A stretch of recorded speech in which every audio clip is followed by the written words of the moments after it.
Vamos a hablar esta tarde de un tema muy importante, de un personaje muy seductor y muy importante, que es Van Gogh. ¿A quién no le gusta Van Gogh? Todo el mundo nos gusta Van Gogh, ¿no? Yo creo que hay pocos que no les guste literalmente Van Gogh, creo que es un pintor que es muy popular y llega muy pronto, pero vamos a analizar por qué o si es Van Gogh un genio y en qué grado es un genio, y no vamos a poner en duda que es un artista, ¿no? Pero vamos a hablar de la genialidad de Van Gogh y de algún tema que normalmente en la red no lo podéis encontrar, lo vamos a hablar aquí. A Chagall, en los años 80, le preguntaron: ¿qué opina usted, maestro, de Van Gogh? Y Chagall, que era muy ambiguo en sus contestaciones y también en sus opiniones, y un poco cínico, pues Chagall dice: Van Gogh es un campesino que llama a nuestra puerta, le abrimos la puerta, cruza el pasillo, llega a nuestro salón, se sienta en el sofá con las botas llenas de barro. Eso dice Chagall, que es Van Gogh. Y yo creo que es un retrato bastante acertado. No sé vosotros qué opináis. Y si tenéis opinión, me gustaría que lo dejarais en comentarios. Pero bueno, vamos a seguir con esta charla que tenemos esta tarde. ¿Qué podemos decir que es ser un genio? Eso sería lo primero. Para saber si Van Gogh o otro personaje es un genio, de ninguna manera podemos llegar a la conclusión que algo es un genio pues de manera subjetiva, porque nos parece que es un genio porque me gusta mucho, porque Van Gogh pintaba muy bien y Van Gogh es un genio. O qué bonitos son los cuadros de Van Gogh, o qué bien canta fulanito, o qué bien hace el pino fulanita, y es algo genial o es un genio. Bueno, es una manera frívola de hablar.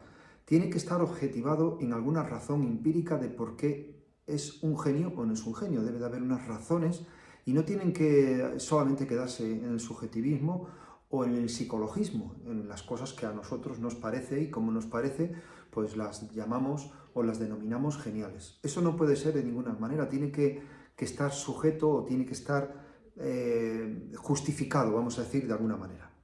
Y sin lugar a duda, para que un arte o un pintor o cualquier manifestación artística sea genial o alguien sea genial, ante todo tiene que cumplir una cualidad, que es poner sobre la mesa algo nuevo. O sea, es decir, que alguien es genial con respecto a lo nuevo que tenga o presente o enseñe. Nadie puede ser genial con cosas antiguas, con cosas viejas o hechas. O sea, que para ser genio tenemos que tener novedades, algo inédito, algo que no estaba antes, una forma de razonar, una forma de ver distinta, diferente. Y eso hace que una cosa, que algo, o un producto, o que una obra de arte, sea genial. Como dijo Unamuno, dice que el primer hombre que dijo tus dientes son como perlas era un genio, pero el segundo era un idiota. Entonces, el valor está en lo nuevo, en presentar algo nuevo. Bajo ese criterio, que le tenemos que tener muy claro, podemos analizar cualquier obra de cualquier autor, a ver si realmente, en qué grado, porque hay veces que una cosa es genial, pero no todos los grados de genialidad son lo mismo. No podemos unificar todos los genios, porque no puede ser. Hay quien puede ser un genio total, pero hay quien puede tener un aspecto genial o puede haber hecho una obra genial en algún concepto o en alguna característica y podemos nombrarlo o definirlo como genial. Pero bueno, vamos a verlo, vamos a ir desarrollándolo en qué puede ser genial Van Gogh y si es un genio Van Gogh. Y vamos a hacer, no voy a entrar en un análisis de su biografía porque creo que ella es muy conocida, todos la conocemos, hay películas, ha escrito mucho de Van Gogh, pero sí que quería mencionar muchas mitificaciones del personaje. Eso sí que es interesante, porque es un personaje que en realidad no es famoso hace tantos años. Van Gogh empezó a hablarse de él y empezó, digamos, a ser conocido más o menos sobre los años 50 y muchos, casi 60, fijaros. Antes era simple y llanamente nada, un pintor que fracasó, un fracasado, un hombre peculiar por algunas razones, pero nada más. Pero a partir de los años 60 se empieza a escribir mucho de Van Gogh, y sobre todo en los años 90. A partir de los años 90 fue aquel famoso cuadro que vendió, el de los girasoles, que vendió por una cantidad enorme de dinero, y entonces su fama se agrandó, se empezó a agrandar. Pero muchas de las cosas que nosotros conocemos de Van Gogh, que ruedan, digamos, de boca a oreja entre las personas, son cosas que ya están desfasadas, que no son reales. Por eso decimos que es un artista muy mitificado. Tenemos muchas ideas de él, muchas cosas que creemos que son ciertas y que no lo son. Por ejemplo, todo el mundo cree que Van Gogh pues, se suicidó. Es algo que está en la calle, ¿no? Un hombre que se pegó un tiro en el estómago y que se suicidó con 27 años. Bueno, pues es una de las cosas que ya prácticamente está demostrado que no es así. Van Gogh no se suicidó. Van Gogh le mataron de forma... no fue aposta, porque fue un accidente, pero se sabe que fueron dos chavales, dos amiguitos de él, más jóvenes que él, que estaban jugando, parece ser, a cowboy. En ese momento pues estaba muy de moda el Buffalo Bill, con sus actuaciones circenses, pues se puso muy de moda, y entonces estos chavales, un poco hijos de papá, parece ser, que eran de una situación alta, pues estaban jugando, no sé si con unas pistolas o con unas escopetas, estaban cazando ardillas, y una tarde o una mañana, pues al pobre Van Gogh le pegaron un tiro accidentalmente. Él pensó que no iba a ser tan grave, quiso quitar responsabilidades a los chavales, y al final Van Gogh murió. Pero bueno, pues es una cosa que no es normal que Van Gogh quisiese suicidarse, por la razón que luego vamos a ver, ¿no? Porque era muy religioso, era un hombre con unas creencias religiosas muy profundas, y estaba muy lejos de él la idea de suicidio. No tanto de asumir cuando llegue la hora la muerte, porque parece ser que él en algún momento podría hasta desearlo, según algunas cartas de su hermano Theo, pero nunca del suicidio. Otro de los mitos de Van Gogh, que se habla mucho, ¿no? Pues que no vendió ningún cuadro. Por ejemplo, Van Gogh es que fue un pintor que no vendió ningún cuadro, vendió un solo cuadro. No, eso tampoco es verdad. Está demostrado que vendió ya 3 cuadros, ya hay pruebas. Había uno que siempre se ha dicho, vendió un cuadro, que es La Viña Azul, no, La Viña Roja, perdón, que la compró en la exposición de los Independientes, y por cierto, por una gran cantidad de dinero, no creáis que se vendió barato ese cuadro. Pero ya han salido otros 2 cuadros como certificados que se vendieron. También se sabe que vendió 20 grabados, pero es que Van Gogh tuvo que haber vendido más. Lo que pasa que una cosa es que esté demostrado, certificado, y otra cosa es que no vendiera. Claro que vendió Van Gogh. Hombre, no vendió mucho porque no pudo subsistir con las ventas, pero su hermano lo apoyó porque él vio un potencial en que él podía llegar a vender. Pero lo trataremos un poquito más adelante. Otra de las cosas que se mitifica de Van Gogh pues es el personaje romántico bueno, pues que él, egocéntrico, que solamente se mira en sí mismo, y que la medida de todo es él mismo, y él decide si es bueno o es malo, separado de toda la opinión de los demás y dado de espalda a todas las opiniones, y como el dios de su propio mundo, que se sacrifica para una labor mística bueno. Eso ha hecho mucho daño a la gente joven, porque eso no es lo que es un artista. Se ha pensado o se ha reducido a la idea de que eso es el arte y que eso es ser un artista, como Gauguin, como Modigliani, también otro personaje, Toulouse-Lautrec, que también era alguien a quien admiraba, Van Gogh, que le admiraba. Pero no, eso no es un artista siempre, ni es el único, ¿no? Hay muchas maneras de ser artista, como muchas maneras de ser panadero o de ser otro trabajo. No tienen por qué ser eso, pero ha hecho mucho daño para el arte, porque se ha romantizado ese mundo, y jóvenes se han dejado llevar por esa seducción romántica. Bueno, eso y otras muchas cosas que están en Van Gogh realmente mitificadas, o sea, que no son reales, como la oreja que se la cortó, que bueno, la oreja fue un trocito de oreja, no se sabe si la cortó él, si fue una discusión con este caso con Gauguin. que era, dice, un gran espadachín. Bueno, no se sabe en realidad muchas cosas, pero últimamente sí que se va descubriendo cada vez más. Hay muchas cartas, hay mucho conocimiento de Van Gogh porque él escribía mucho, escribía a amigos, escribía a familiares, ateo. Está muy documentado toda la vida de Van Gogh. Quizás es uno de los personajes, sobre todo pintores, sin ninguna duda, más documentados, que hay más conocimiento de él. Sabemos, por ejemplo, que él con 16 años empezó a trabajar. Empezó a trabajar y, fijaros, trabajó como marchante, o sea, como vendedor de cuadros. Bueno, eso también atraviesa otro mito de Van Gogh. ¿No estaba loco? Bueno, no es otra mitificación de Van Gogh, que mira, que os lo voy también a contar. Van Gogh últimamente se piensa que no es que era un loco como nosotros podemos entender, que era un loco, sino que tenía ataques epilépticos y que eso se agravó, en Van Gogh se agravó, los ataques que tenía epiléptico, porque era un consumidor habitual de absenta, que es terrorífico para la salud y más para una persona que tenía esa enfermedad. Pero es que encima tuvo sífilis, una sífilis avanzada. La sífilis produce también demencia, produce estados alterados de conciencia. Todas las personas que han sufrido sífilis terminan locos. Van Gogh ya estaba atacado por la sífilis. En una de las cartas que escribe a su hermano dice que tiene todos los dientes podridos, prácticamente ya no tiene dientes. Pero eso no significa todo lo que ha envuelto al romance de la locura, porque eso no tiene culpa Van Gogh, eso fue casi una corriente ideológica o filosófica del momento que se pensó que más o menos que la locura era una forma de razonar superior a la cordura, fijaros.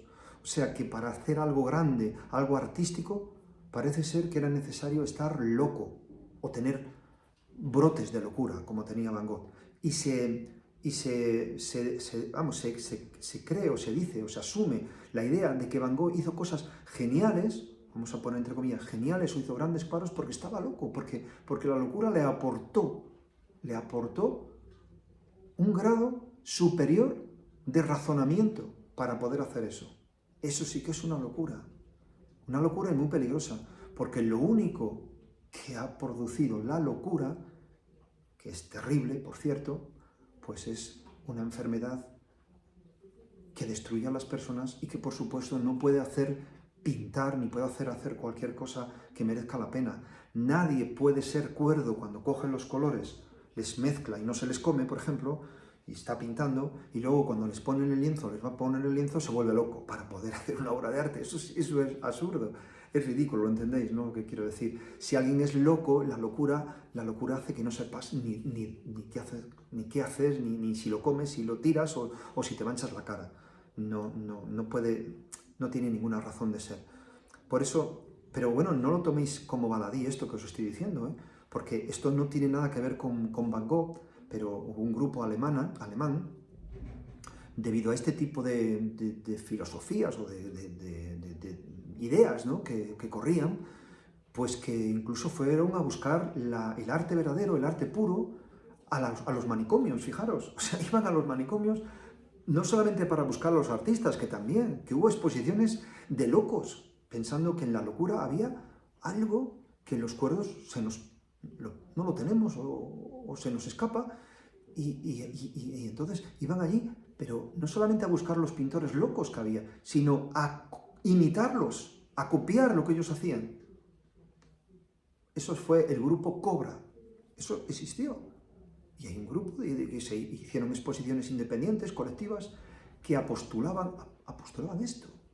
Bueno, es otro mito que también le tenemos adosado o paralelo va con nuestro personaje, con Van Gogh. Como os decía, no era tan loco. Con 16 años empezó a trabajar de vendedor en una gran firma de cuadros, él y su hermano Teo. Su hermano Teo se quedó y él le echaron, es cierto, pero no le echaron por locura ni por enfermedad, le echaron por idealista, por romántico. Era un hombre que pensó pues, que él podía cambiar el mercado y decir a la gente lo que debía comprar y no debía de comprar. Es decir, que les decía, no, compra esto que es más artístico, no era muy comercial. Entonces recibió una carta diciendo que prescindían de su trabajo, pues porque no producía, era muy jovencito también, pero ya empezó a acostumbrar su ojo, él ya tenía relación con los impresionistas. Van Gogh se codeó con los más grandes artistas de su momento, no como pintor, sino como marchante, como comerciante, como aficionado. Conoció a Pissarro, conoció a Monet, conoció a Renoir, conoció a Toulouse-Lautrec, que le admiraba mucho. Es decir, que tenía un ojo y una educación entrenada para apreciar lo que es la pintura. Pero desde los 16 a los 27 años, Van Gogh no cogió los pinceles, no empezó a pintar. ¿Qué hizo en ese tiempo? Bueno, pues haría muchas cosas, pero entre otras de las más importantes, que yo creo que tiene mucho que ver con el desarrollo de su arte y con lo que nosotros concebimos, que es Van Gogh, fue la inclinación tan fuerte que nuestro hombre tenía para la religión, para la espiritualidad, para el misticismo. Su padre era un pastor protestante y él no solamente era un hombre de fe, sino un hombre que postulaba eso, que es que él también fue a hacer apostolado. Fue a un pueblecito, creo que de Bélgica, minero, a estar con los pobres, porque lo tenía también mitificado, él tenía sus propios mitos, para poderles dar consuelo.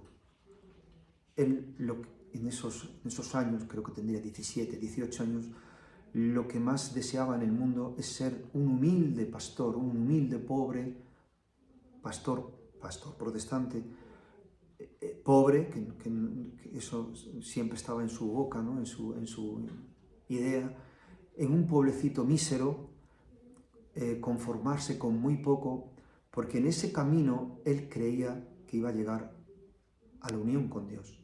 Él tuvo siempre toda su vida muy presente el deseo místico, no solamente lo ha tenido él, muchos místicos lo tienen, y muchas personas, y sobre todo jóvenes, y sobre todo personas que no tienen ajustado demasiado las ideas y que son socialmente difíciles, tienen dificultad social, personas que quizás tendrían periodos depresivos, melancólicos. Eso sí que tenía Van Gogh. Tenía dificultad para hablar y para llevarse bien con las personas y para estar con otros. Eso sí que es cierto que tenía Van Gogh. Entonces, en ese momento, él era un apostolado de los pobres, ¿no? Él se alineaba con Cristo, ¿no? Y eso marcó mucho su personalidad hasta que falleció. Siempre lo tuvo. Y ese aire de místico, de deseo, yo creo que fue creciendo no solamente en la vida que llevó en todos estos años, sino con las lecturas y con la comprensión que tenía él de su mundo y con lo que le atrajo en el movimiento con los demás, en las relaciones con los demás. Eso es, yo creo, capital para poder entender al final su obra. Primero, su actitud para con la vida, y luego, segundo, pues su obra. En el París de esos años, cuando él ya con 27 años decide ser pintor, porque ya os digo que estuvo siempre relacionado y siempre le atrajo el dibujo y la pintura, pero cuando ya decidió ser pintor, que lo habló con su hermano Teo, y su hermano Teo le apoyó, porque él dijo, bueno, yo tengo una galería, seguro que puedes vivir de la pintura, quizás ahora no, pero él creyó. Pero cuidado, él creyó no que su hermano era un genio, Teo sabía que pintar es muy difícil, un genio no se hace en 4 días. Él sabía lo que era la pintura, pero sí que vio en su hermano la posibilidad de que fuese un hombre que pudiese vivir, o sea, ganarse el pan, como él decía, él quería ganarse el pan con la pintura. No ser un genio, no tenía por qué ser un genio, sino simplemente tener un sueldo, como él decía, yo quiero ganarme el pan, ser digno de que el pan que me como lo gano yo. Y él, aunque su hermano le mantenía, porque realmente le mantenía, él dormía tranquilo, por decirlo de alguna manera, porque se sentía digno de eso que le estaba ayudando su hermano, porque él lo ganaba porque iba a ser pintor, porque él pintaba, iba a desarrollar su oficio. Pero un momento, él no estaba pintando para imponer una idea de la pintura, para imponer un estilo, para romper los cánones, para imponer una nueva tendencia pictórica. No, él estuvo en aprendizaje, pero un aprendizaje de verdad, o sea, no un aprendizaje como podemos decir, yo que sé, otros artistas que tenemos muchas inspiraciones o muchos recursos de unos y de otros coges para aprender. No, no, no, su deseo era aprender a pintar, a tener el oficio de pintor.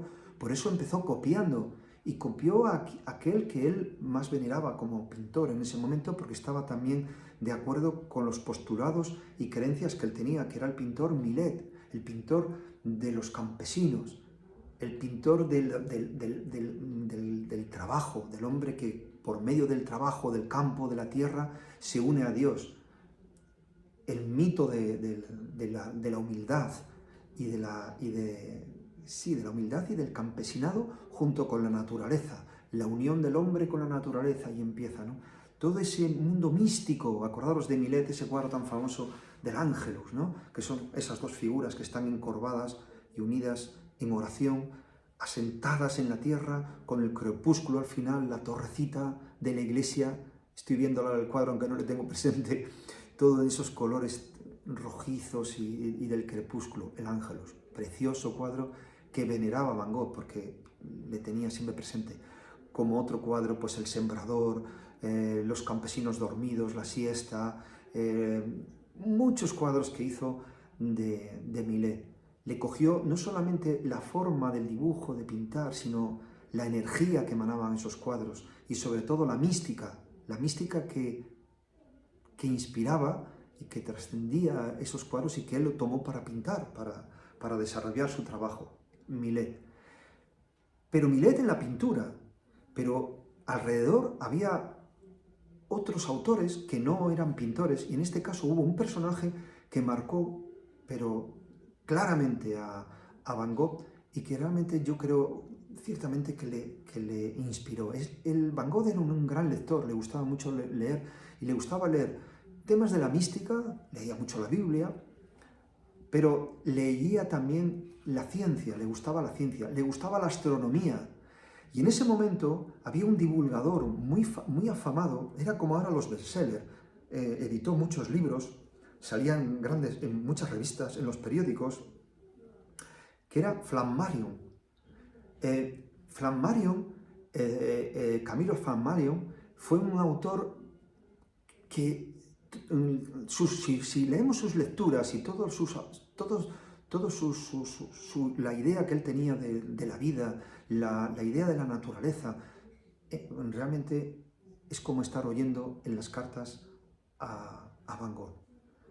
Este hombre, que era un estudioso de las estrellas, venía a decir que el hombre estaba unido con unos hilos invisibles, con unos remolinos, dice que todo giraba, como había remolinos de energía que unían la tierra con el cielo, y que esos remolinos que estaban unidos al hombre eran como hilos sutiles, hilos invisibles que estaban conectados.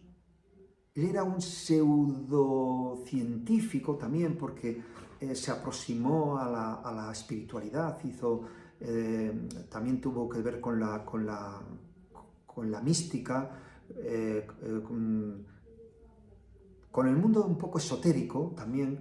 En sus escritos más o menos postulaba que el deseo del hombre, el primordial deseo del hombre era la unión no con el Dios que nosotros conocemos, sino con el Dios que era uno, que era la naturaleza. Era la conexión y la comprensión con el todo. Eso que San Juan dijo, bien sé yo la fuente que emana y corre, aunque es de noche, pero van todas las criaturas y se hartarán de ese agua, de esos remolinos. Es decir, que todo tiene una fuente y que todo está unido. ¿Entendéis lo que os digo? Que todo está unido. Esa idea de que el hombre tiene la gran falta porque está separado, y al estar separado busca la unión, y busca la unión primero en la pareja, busca la unión en el otro, en el congénere, pero el verdadero deseo, el anhelo, eso es muy místico, el anhelo era la unión con Dios, o la unión con la naturaleza. De eso habla no solamente este hombre, que lo puso, digamos, de moda en ese momento en el París de entonces, 1870, 1880, en esos años. Es que esto es muy antiguo, esto está en las culturas, en todas las culturas orientales, pero también en nuestra propia cultura, en la cultura católica. La mística habla de eso, ¿no? El hombre en busca de Dios, en conexión con Dios. Ahí tenemos a Eckhart, San Juan de la Cruz, como hemos hablado antes, Santa Teresa de Jesús, la experiencia de la unidad. En Van Gogh eso estaba muy vivo. Esto, aunque estaba en la calle, porque estaba en los periódicos y estaba en la literatura de ese momento, porque era un hombre muy afamado en su momento, ¿no? Y había muchos filósofos que también hablaban de este tipo de cosas, ¿no? Pseudo-espiritualistas.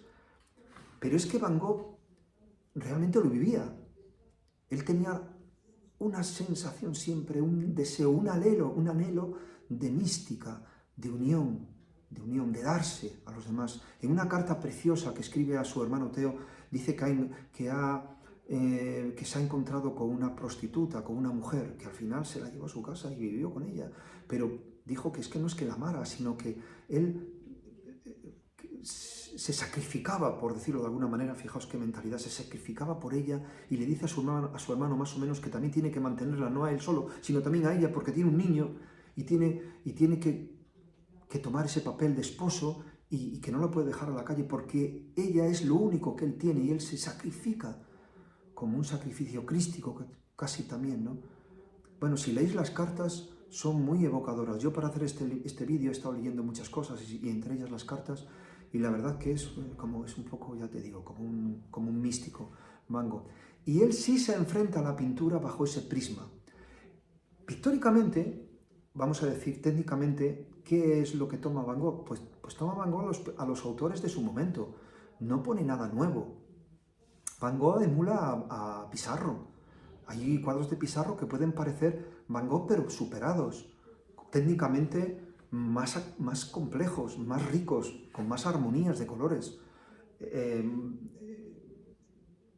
Monet es otro que también imita con las pinceladas, no digamos Gauguin, la época de Gauguin de los paisajes, que también tiene esa conexión, también busca Gauguin eso.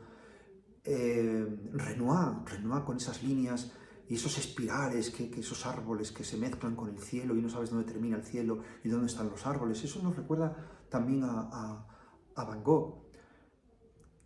¿Qué es lo que tiene Van Gogh que no tienen los otros? Bueno, lo que no tiene Van Gogh es la técnica. Eso está claro. Van Gogh busca la técnica.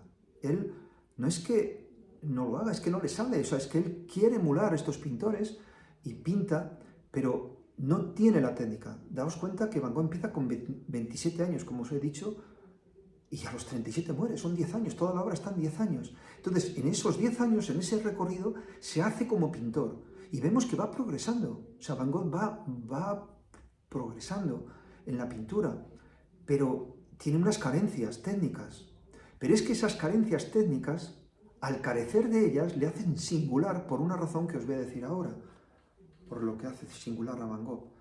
Porque en un momento dado, cuando Van Gogh está haciendo eso, al tener esas carencias técnicas y no aportar nada nuevo, porque realmente no había nada, o sea, no hay nada empírico nuevo que aportó Van Gogh, era tradicional, lienzo, no obras muy grandes, de un formato más o menos pequeño, y tanto en composición como color, como idea de lo que es la pintura, era lo mismo que pues como un Pissarro, para poneros un ejemplo, ¿no? Y podéis cotejarlo vosotros y os daréis cuenta que no hay mucha diferencia, pero ni siquiera en la técnica que tan típicamente de Van Gogh, esa pincelada. Bueno, Van Gogh es más ruda, más fuerte o más tosca, vamos a decir, y a veces hasta más torpe, el dibujo más torpe. Eso es cierto, es así. Pero ¿qué es lo que sucede? Pues lo que sucede es que mientras los impresionistas en el mundo de Van Gogh, en el momento, en la época, coetáneos a Van Gogh, están en esa línea de pintura y están haciendo tecnológicamente vamos a decir, esa pintura con los colores que podían comprar en las tiendas y podían llevar los colores puros, que Van Gogh coge los colores puros y les pone porque él busca los colores puros, porque tampoco tiene una gran capacidad de entonaciones ni de uso del color extraño. Van Gogh, el cielo es azul y los árboles son verdes bonitos y las sombras son negras. Y bueno, creo que me podéis entender lo que os quiero decir, pero mientras sus coetáneos están en eso, en pintar de esa manera, el impresionismo, Van Gogh muere, el mundo de la pintura sigue y empiezan las vanguardias. Cuando vienen las vanguardias hay un rompimiento y surgen una serie de movimientos que empiezan a priorizar un tipo de pintura y se empieza a concebir bajo muchas ramas de pintura como el fauvismo, una pintura mucho más esencial. Ya no te digo nada, si os he hablado del ingenuismo con Rousseau, ¿no? Con el aduanero, que hacen esa pintura ingenua, casi primordial, que se pone también de moda en la época casi de Picasso, en 1909, 1910. Gauguin se va por su cuenta a las Antillas y hace esa pintura poniendo valor, el acento en lo primigenio, en los pueblos primitivos, en donde dice que la verdad está en las líneas puras y esenciales, quitando toda técnica. Y se pone de moda algo absolutamente capital que enraiza, ¿no? Coge raíces, que es la idea, vamos a decir, intelectual o filosófica de Rousseau, que dice que el hombre se corrompe por la tecnología, por la ciencia. O sea, el hombre es bueno y es mucho más puro porque no está contaminado por la academia, o sea, por la técnica. Por lo tanto, todo lo atraviesa esa filosofía, desde la política hasta el arte. Y entonces la pintura se empieza a desprender del conocimiento, se empieza a desprender de lo que nosotros llamamos técnica, la técnica pictórica.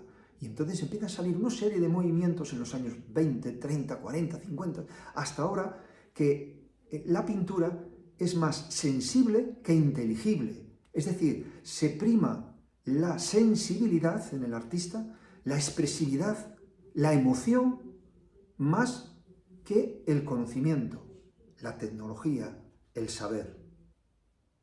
Más sensible, la sensibilidad. Claro, la sensibilidad se supone que lo tienen todos. Es sensibilidad, pero con medios para poder expresarla. Pero ahora estamos en el mundo, sobre todo el mundo de la posmodernidad, que apreciamos muchísimo más si alguien, aunque no conozca el oficio, no tenga el oficio, lo exprese.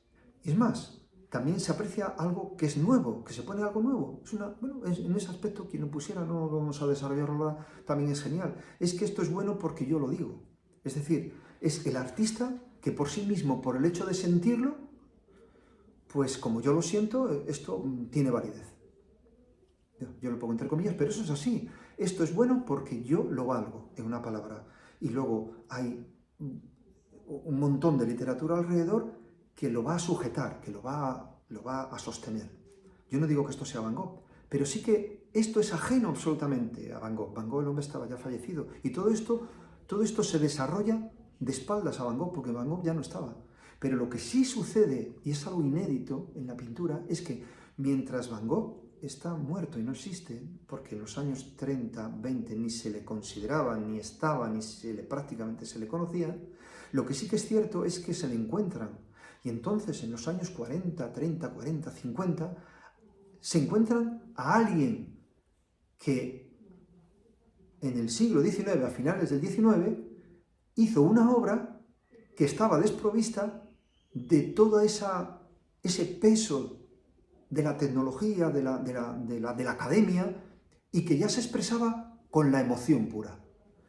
Y con un tipo de emoción muy especial, que es la que os voy a poner ahora que os voy a señalar. Se expresaba sin esa tecnología, sin ese academicismo, sin la academia, una palabra, no me sale la palabra, y se expresaba con la emoción. Y se lo encuentran. Es decir, no es que lo tomen de Van Gogh, porque lo pone sobre la mesa Van Gogh, y entonces Van Gogh coge, y entonces ellos empiezan otros artistas empiezan a emular eso, y se desarrolla ese... No, es que Van Gogh no es que lo pusiese sobre la mesa como algo, una novedad, es que el hombre no llegó a más, o sea, es que era un pintor, y pintó lo que pintaba, y de la manera que pintaba, y que quedó en un escalón más atrás, pero el mundo se desarrolló de otra manera, y se encuentran a este artista muy emocional, con una expresividad y con una gran carencia, digamos, de medios, pues de técnicos, de medios técnicos. Y al encontrarle, es muy sugestivo y realmente muy evocador. Descubren que había estado antes, pero en el camino, conforme se desarrolla, encaja. Y encaja Van Gogh. ¿Y por qué encaja Van Gogh? Porque Van Gogh pone algo nuevo, sí que pone algo nuevo. ¿Qué pone? Pues el hombre pone la emoción y una idea del mundo, que es esta que os voy a decir ahora. La noche estrellada, que también lo emula en muchas de sus obras. Este tipo de remolinos flamígeros, que se llama esto, es flamígero, porque son movimientos como las llamas de una vela, las llamas sí, del fuego, que todo es ascendente, todo lo envuelve, el mundo de arriba con el de abajo. Y no es que Van Gogh, os voy a decir que no es que Van Gogh lo pusiera sobre la mesa como un descubrimiento de él, no es eso, porque ya estaba, pero al estar carente de técnica, es más evidente en Van Gogh, porque lo que prima realmente es algo que él quería decirnos, una expresión, un deseo obviamente que él tenía, que era la unión de todas las cosas, con esos remolinos que unen todas las cosas. Pero esa intuición ya lo habían tenido otros pintores, ¿eh? Os recuerdo, por ejemplo, que la pintura del Greco también se la llamó pintura flamígera, con movimiento ascendente, como de una vela, como de una llama. Todo en Greco subía para arriba ascendentemente. Se unía el cielo con los rostros, con las figuras. No había aire tampoco entre ellos, porque se unía todo en movimientos de remolinos. Acordaros también del paisaje del Greco, de Toledo, por ejemplo, también ahí está. Yo no digo que Van Gogh lo mirase, no lo sé, puede ser que sí. Pero no lo sé, también fue un pintor maldito y en ese momento tampoco era tan conocido el Greco, y menos en París, donde se movió. No lo sé, pero estaba, y estaba en otros, porque también está en Millet, también está en Pissarro, también está... Pero bueno, él, digamos que se nota más, se nota más. ¿De dónde sacó él esto? Pues él sacó de esto, fíjate, de una imagen que yo os voy a enseñar, de esta imagen. ¿Veis aquí esta imagen? Pues esto es un grabado, que Flammarion, este autor que os he hablado antes de libros, este científico y astrónomo, editó no una ni dos veces, editó muchas veces este grabado. Fue muy conocido en su momento, salía hasta en los periódicos, para apoyar lo que él decía. La noche estrellada, esta lo podéis buscar también en internet. La noche estrellada y la noche estrellada de Van Gogh. Pues fijaros, este cuadro es del 1888 y este del 1889. Hay un año de diferencia solamente, de este a este. ¿Veis qué similitudes tiene? Tiene similitudes, hay un pueblecito al fondo, un árbol, las estrellas, esos círculos, y hay un hombre que mete la cabeza en la bóveda celeste como para expresarnos el deseo que el hombre tiene de conexión con los astros y con toda la creación, ¿no? O sea, tiene toda una historia filosófica detrás esta imagen. Por eso, bueno, pues he querido expresar esto en este vídeo, y yo no sé si os ha quedado, bueno, qué idea tenéis, si os parece que Van Gogh fue un genio o no. Yo digo que si fue un genio, creo que menor, fue un gran artista, genio que puso cosas realmente nuevas, pues como su admirado pues Cézanne, que os he hablado en otro vídeo, o Picasso, que cambió la pintura. Pero luego podemos decir, me gusta o no me gusta, pero eso es una cosa psicológica, es psicologista, eso es de gusto, eso no significa nada. Tú no puedes decir, Van Gogh es un pintor genial porque a mí me gusta, ya lo dije al principio, ¿no? Pero bueno, me gustaría oíros decir qué pensáis vosotros, para que deis vuestros comentarios si es posible. Espero que os haya gustado. Y nada, haremos alguno más de Van Gogh porque la verdad es un personaje muy rico, y espero vernos aquí la próxima vez en el taller. Adiós a todos.